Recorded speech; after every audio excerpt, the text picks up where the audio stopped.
Hello, I'm Laura Penn, and welcome to Green Views, a talk show about green issues and green solutions, in partnership with Dukascopy TV. Increasingly, many businesses are acknowledging a looming crisis in water scarcity and purity. They see this as directly influencing their bottom line. Hence, many businesses are increasingly active in the water agenda.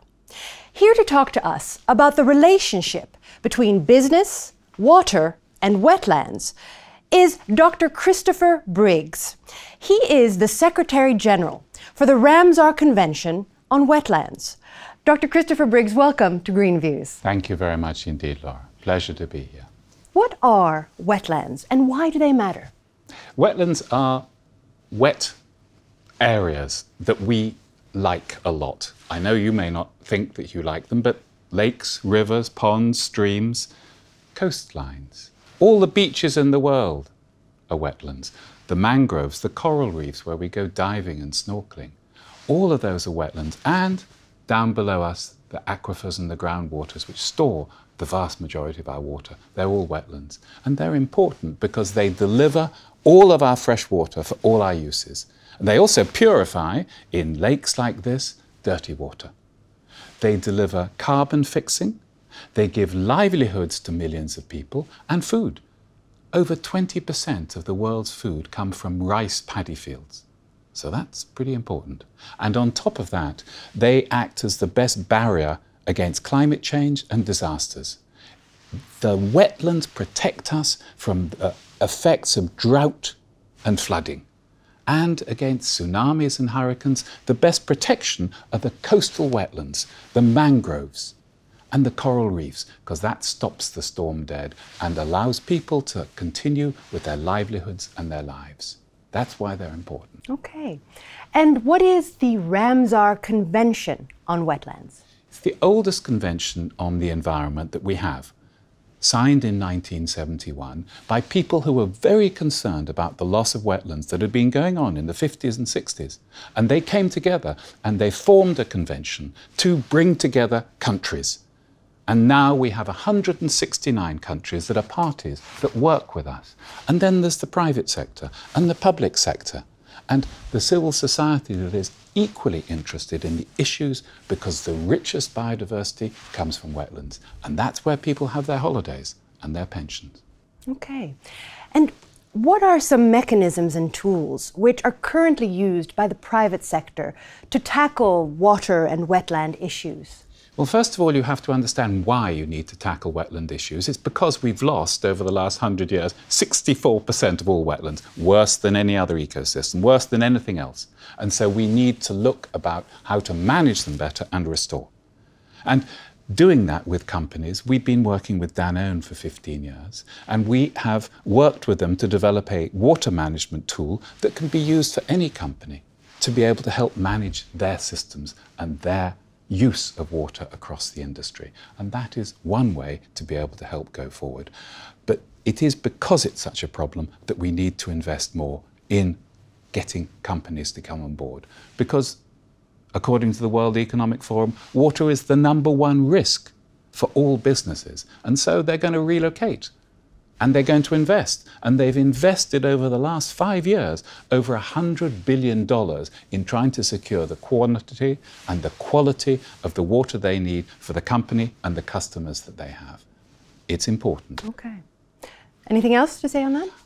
It's just to try and stress that for us, the wetlands are the source of sustainable development. To make businesses live, to make them happen, to make them survive, we need the wetlands in good conditions. So we need to restore them and we need to manage them. And businesses are coming on board with that idea and with that aim. You mentioned Danone. Would you say that they are an example of best practice in water and wetland management from the private sector? Well, Danone is interesting because one of the companies that they own is Evian, which is a very famous water producer. And the area where Evian comes from is only a few miles away across the lake. And the point of entry of the rain into the land is the impluvium. And that area is a Ramsar site. To protect it, to say how important it is. And the water at the other end that comes out slowly, years later, is what makes Evian survive and grow as a business. And the taxes that they pay, part of them are used to be able to manage the whole of that impluvium to ensure that that Ramsar site, that site for producing Evian water, is going to be there forever in good condition. And that is a good sign. Are there other examples?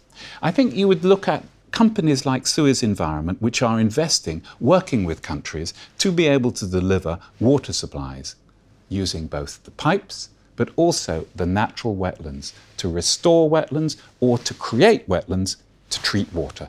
And those are the issues that really people are understanding more and more and understanding the bottom line. Okay.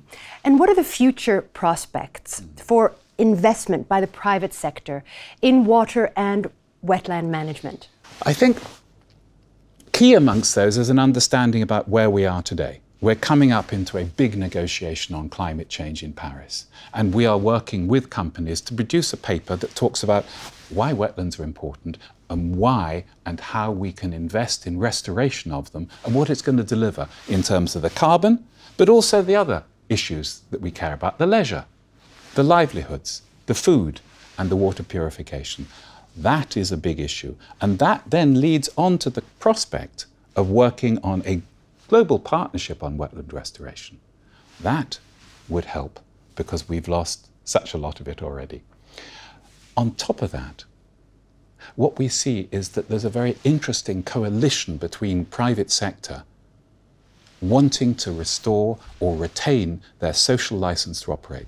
So Danone, Hermes, Michelin, Crédit Agricole, Poste, all of them have come together and they're investing in a fund, a livelihoods fund, and that works on improving the livelihoods of people, doing good actual work on the ground, on afforestation, on restoration, on cook stoves, because they see that that will create jobs, ensure that the people can survive, and give them money back in terms of carbon credits.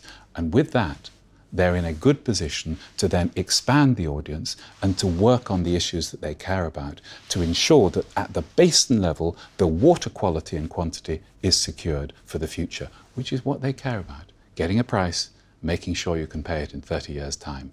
Then you've got a business. That's what we want to see, because wetlands are the source of sustainable development. Thank you very much for these valuable insights, Dr. Christopher Briggs. Thank you, Laura. Pleasure to be here. And thank you for watching. This is Laura Penn with Green Views, a talk show about green issues and green solutions, in partnership with Dukascopy TV. Until next time.